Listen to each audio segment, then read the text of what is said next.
और करे नी तो के फॉलो हमार फॉलोइंग लागेलो।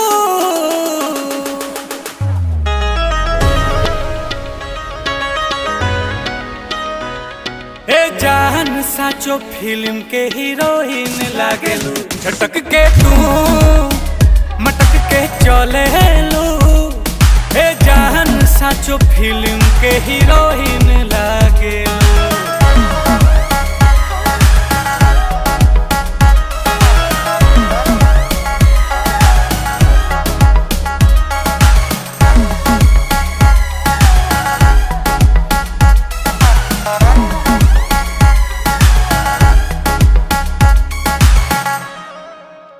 बोली तहार चीनी से भी लागेला मीठ हो। चिखले ही जदी के हो जाई ढिठ हो।